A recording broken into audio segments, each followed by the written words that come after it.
Assalamualaikum warahmatullahi wabarakatuh. Perkenalkan, nama saya Rian Akbar Maulana dari kelas MA 24C05.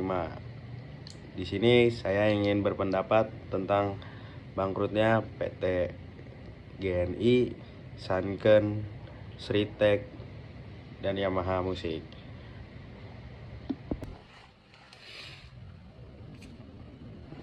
Yang pertama, PT Sri Rejeki Isman atau yang lebih dikenal dengan PT Sritek merupakan salah satu perusahaan yang tekstil terbesar di Indonesia yang telah beroperasi sejak 1966. Perusahaan ini dulunya merupakan kebanggaan industri tekstil nasional dengan berbagai prestasi, termaksud menjadi pemasok seragam militer untuk lebih dari 30 negara. Perjalanan menuju kebangkrutan Sritek dimulai ketika perusahaan ini melakukan ekspansi agresif yang sebagian besar didanai melalui utang. Strategi ini awalnya memungkinkan Sritek untuk tumbuh pesat, namun akhirnya menjadi bumerang ketika pandemi COVID-19. Parah ya, emang COVID-19 rusak segalanya. Nah, COVID-19 itu kan dilanda sampai 2020. Pemerintahan global terhadap produk tekstil menurun drastis, menyebabkan pendapatan menurun drastis, menyebabkan pendapatan perusahaan anjlok, sementara beban uang tetap harus dibayar. Situasi semakin diperburuk dengan adanya utang obligasi dalam jumlah besar yang diterbitkan dalam ekonomisasi dolar Amerika Serikat ketika rupiah mengalami pelemahan.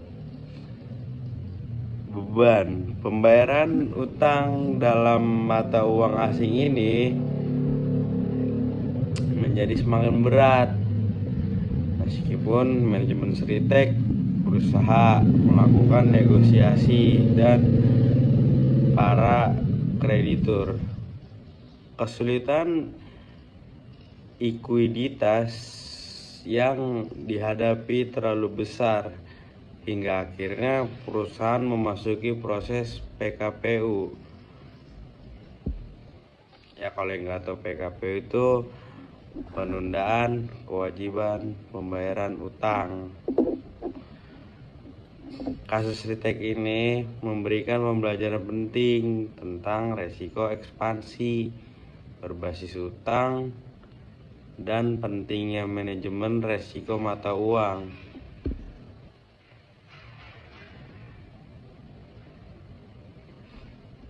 Perusahaan yang terlalu bergantung pada pembiayaan eksternal rentan terhadap gejolak ekonomi global bagi industri tekstil nasional. Kebangkrutan Sritek menimbulkan efek domino yang mempengaruhi rantai pasok, mulai dari pemasok bahan baku hingga ribuan karyawan yang terancam kehilangan pekerjaan.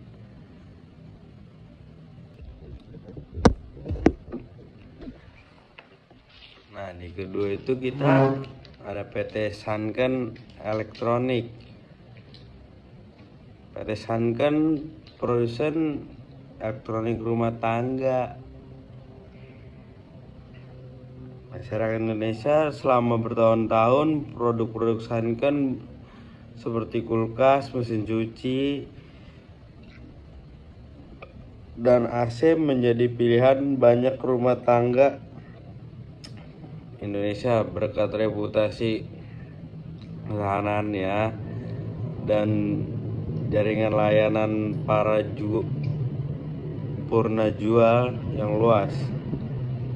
Namun dalam satu dekade terakhir Sanken menghadapi tantangan berat dari pesaing global perusahaan elektronik dari Cina. Korea Selatan mampu menawarkan produk dengan harga lebih kompetitif. Berkat skala ekonomi yang lebih besar dan teknologi manufaktur yang lebih efisien, produk-produk ini tidak hanya lebih murah tetapi juga sering kali menawarkan fitur-fitur inovatif yang lebih menarik bagi konsumennya. Sanken juga sempat kesulitan beradaptasi sama perubahan teknologi yang cepat. Sementara pesaing global terus berinovasi dengan teknologi smart home dan Internet of Things Lot. Produk-produk Sanken cenderung tertinggal dalam hal inovasi. Kesenjangan ini semakin melebar seiring dengan perubahan preferensi konsumen yang lebih menyukai perangkat elektronik yang terhubung dan dapat dikendalikan melalui smartphone.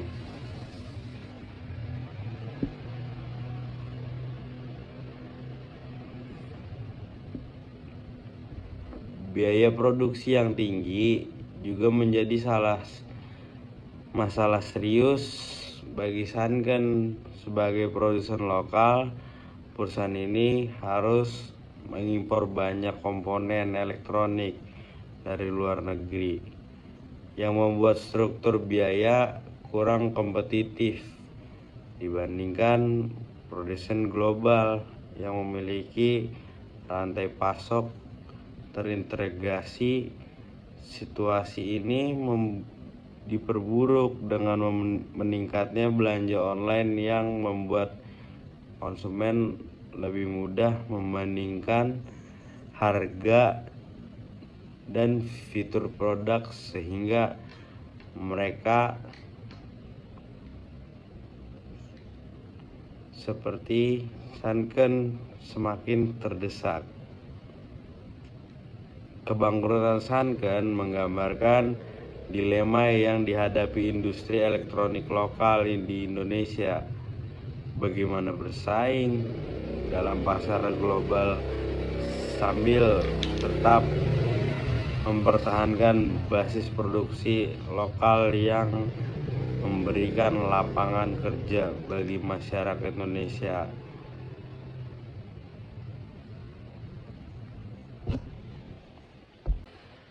Lanjut, yang nomor ketiga itu ada PT Garuda Nikel Indonesia atau lebih dikenal dengan PT GNI. Perusahaan yang bergerak dalam bidang pengelolaan nikel,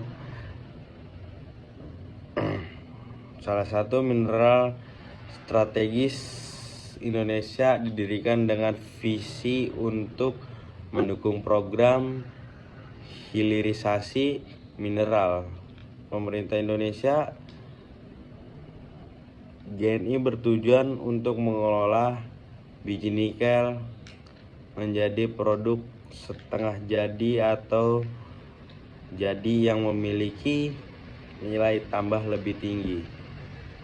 Namun dalam perjalanan GNI menghadapi berbagai tantangan berat yang akhirnya mengarah pada kebangkrutan.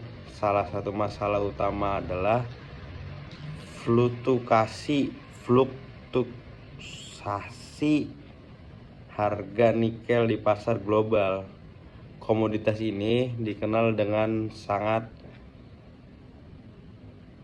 volatif, dengan harga yang bisa berubah drastis dalam waktu singkat akibat berbagai faktor seperti kebijakan perdagangan internasional, kondisi ekonomi Cina sebagai konsumen nikel terbesar di dunia, dan perkembangan teknologi seperti baterai, kendaraan listrik. Perubahan kebijakan pemerintah Indonesia terkait ekspor mineral mentah juga memberikan dampak signifikan. Meskipun kebijakan larangan ekspor biji nikel mentah bertujuan baik untuk mendorong hilirisasi, namun transisi ini membutuhkan investasi besar dalam fasilitas pengolahan dan keahlian teknis. GNI seperti banyak perusahaan lokal lainnya kesulitan mendapatkan pendanaan yang cukup untuk membangun fasilitas pengolah yang efisien dan memenuhi standar lingkungan yang semakin ketat. Tantangan operasional juga menjadi kendala besar. Pengelolaan nikel memerlukan teknologi canggih dan pasokan energi yang besar. Biaya listrik dan infrastruktur di Indonesia yang relatif tinggi membuat operasional GNI kurang kompetitif dibandingkan dengan negara-negara pengolah nikel lainnya. Selain itu, GNI juga menghadapi masalah dalam mengelola limbah. Pengolahan nikel yang dapat menimbulkan isu lingkungan jika tidak ditangani dengan benar. Kasus GNI menunjukkan bahwa meskipun Indonesia kaya akan sumber daya mineral, mengubah keunggulan komparatif ini menjadi keunggulan kompetitif melalui industri pengolahan bukanlah perkara mudah. Dibutuhkan tidak hanya kebijakan yang tepat, tetapi juga pendanaan yang memadai, teknologi yang sesuai, dan manajemen yang baik.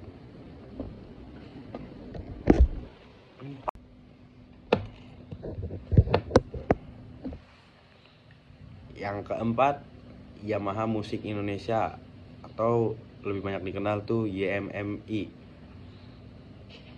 YMMI telah lama menjadi pemain utama dalam industri alat musik di Indonesia. Perusahaan ini tidak hanya menjual berbagai instrumen musik berkualitas tinggi seperti piano, gitar, drum, tetapi berkontribusi pada pengembangan pendidikan musik di Indonesia melalui sekolah musik dan berbagai program edukasi. Namun dalam beberapa tahun terakhir, Yamaha Musik menghadapi tantangan serius akibat perubahan fundamental dalam industri musik global. Digitalisasi telah mengubah cara orang mengonsumsi, menciptakan, dan belajar musik. Semakin banyak musisi beralih ke instrumen digital dan perangkat lunak. Produksi musik yang lebih murah dan fleksibel dibandingkan instrumen tradisional yang menjadi andalan Yamaha. Penurunan minat terhadap alat musik tradisional terutama terlihat pada generasi muda yang lebih tertarik pada musik elektronik dan produksi digital. Piano akustik misalnya yang dulu menjadi produk unggulan Yamaha semakin tergeser oleh keyboard digital dan aplikasi musik smartphone yang menawarkan kemudahan dan biaya lebih rendah. Persaingan dari produsen alat musik dengan harga yang lebih kompetitif, terutama dari Cina juga memberikan tekanan berat pada margin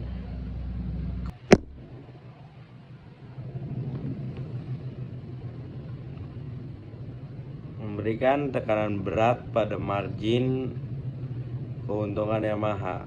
Perusahaan-perusahaan ini mampu menawarkan produk dengan harga jauh lebih rendah meskipun dengan kualitas yang semakin baik, membuat konsumen yang sensitif terhadap harga beralih dari merek premium seperti Yamaha. Nah, adanya COVID-19 selalu memberikan pukulan telak bagi semua PT sebenarnya, dan terutama buat Yamaha Musik. Penutupan sekolah musik, studio rekaman, dan tempat pertunjukan selama pandemi mengurangi permintaan alat musik secara drastis. Banyak konsumen potensial menunda pembelian alat musik mahal di tengah ketidakpastian ekonomi, sementara biaya operasional perusahaan tetap tinggi. Kebangkrutan Yamaha Musik mencerminkan perubahan landscape industri musik yang fundamental. Bisnis alat musik tradisional perlu beradaptasi dengan era digital, tidak hanya hal produk tetapi juga dalam cara mereka berinteraksi dengan konsumen dan komunitas musik.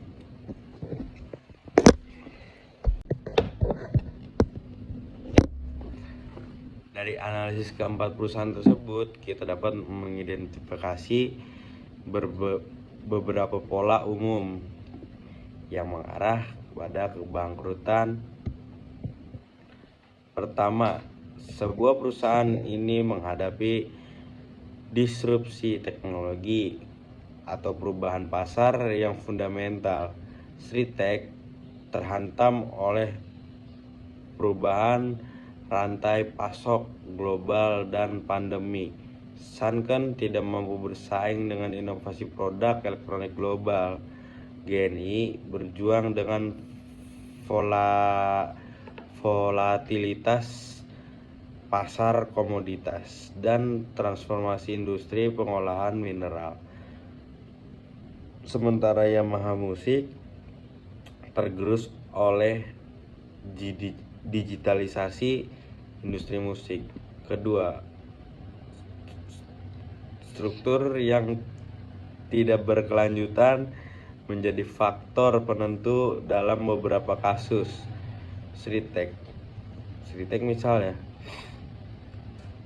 memiliki beban utang dalam mata uang asing yang menjadi terlalu berat ketika pendapatan menurun dan nilai-nilai tukar berfluktuasi. Ini menunjukkan pentingnya strategi pendanaan yang seimbang dan manajemen risiko mata uang yang efektif.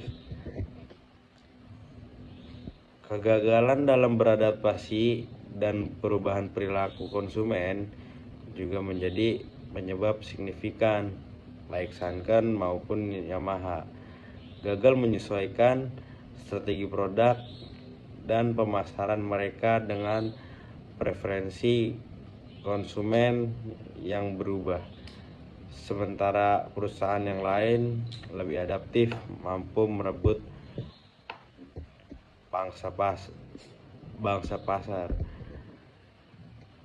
Ketergantungan pada model bisnis lama tanpa inovasi yang berarti membuat perusahaan ini rentan terhadap disrupsi. Di era di mana siklus inovasi semakin cepat, perusahaan perlu terus berinovasi, tidak hanya dalam produk tetapi dalam model bisnis mereka. Bagi ekonomi Indonesia, kebangkrutan perusahaan besar ini memberikan pelajaran penting tentang kebutuhan akan transformasi struktural. Indonesia perlu bergerak dari ekonomi yang bergantung pada komoditas dan manufaktur tenaga kerja rendah menuju ekonomi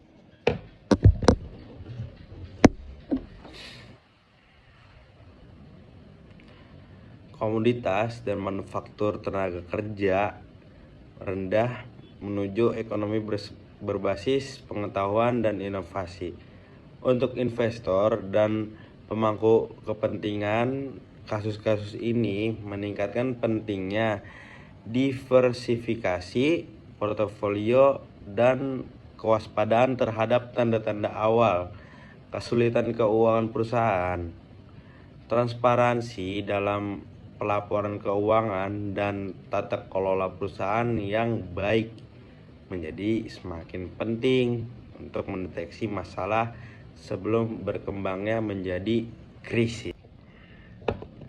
Kebangkrutan PT Sritek, Sanken, PT GNI, dan Yamaha Musik Indonesia menggambarkan tantangan kompleks yang dihadapi oleh perusahaan-perusahaan Indonesia di era globalisasi dan digitalisasi. Meskipun masing-masing memiliki permasalahan spesifik, terdapat benang merah berupa ketidakmampuan beradaptasi dengan perubahan fundamental dalam lingkungan bisnis mereka. Bagi Indonesia, memperkuat ekosistem inovasi, memperbaiki infrastruktur pendukung industri, dan mengembangkan sistem pendidikan yang mempersiapkan tenaga kerja untuk ekonomi masa depan menjadi kunci untuk mencegah lebih banyak kasus kebangkrutan serupa. Regulasi yang mendukung restrukturisasi perusahaan bermasalah juga penting untuk memungkinkan perusahaan-perusahaan ini bangkit kembali dalam bentuk yang lebih kuat dan berkelanjutan. Pada akhirnya, kebangkrutan perusahaan-perusahaan besar ini harus dipandang tidak hanya sebagai kegagalan, tetapi juga sebagai dari proses evolusi ekonomi yang memungkinkan munculnya model bisnis dan perusahaan baru yang lebih sesuai dengan tuntutan zaman. Berikut tentang pendapat saya tentang bangkrutnya PT Sritek, GNI, Sanken, dan Yamaha Musik.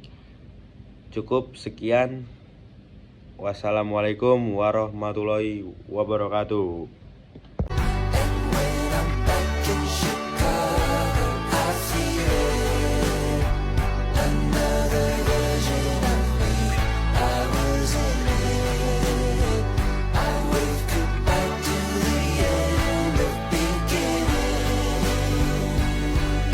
Rumah tangga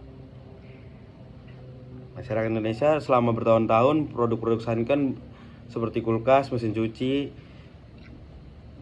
dan AC menjadi pilihan banyak rumah tangga Indonesia berkat reputasi ketahanannya dan jaringan layanan para purna jual yang luas. Namun dalam satu dekade terakhir, Sanken menghadapi tantangan berat dari pesaing global. Perusahaan elektronik dari Cina, Korea Selatan mampu menawarkan produk dengan harga lebih kompetitif. Berkat skala ekonomi yang lebih besar dan teknologi manufaktur yang lebih efisien, produk-produk ini tidak hanya lebih murah, tetapi juga sering kali menawarkan fitur-fitur inovatif yang lebih menarik bagi konsumennya. Sanken juga sempat kesulitan beradaptasi sama perubahan teknologi yang cepat. Sementara pesaing global terus berinovasi dengan teknologi smart home dan Internet of Things Lot. Produk-produk Sanken cenderung tertinggal dalam hal inovasi. Kesenjangan ini semakin melebar seiring dengan perubahan preferensi konsumen yang lebih menyukai perangkat elektronik yang terhubung dan dapat dikendalikan melalui smartphone.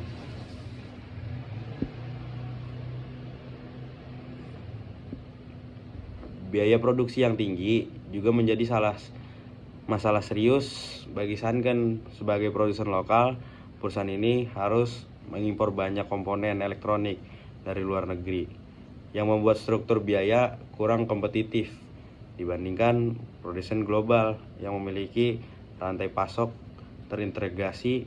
Situasi ini diperburuk dengan meningkatnya belanja online yang membuat konsumen lebih mudah membandingkan harga dan fitur produk, sehingga mereka seperti Sanken semakin terdesak. Kebangkrutan Sanken menggambarkan dilema yang dihadapi industri elektronik lokal di Indonesia. Bagaimana bersaing dalam pasar global sambil tetap mempertahankan basis produksi lokal yang memberikan lapangan kerja bagi masyarakat Indonesia.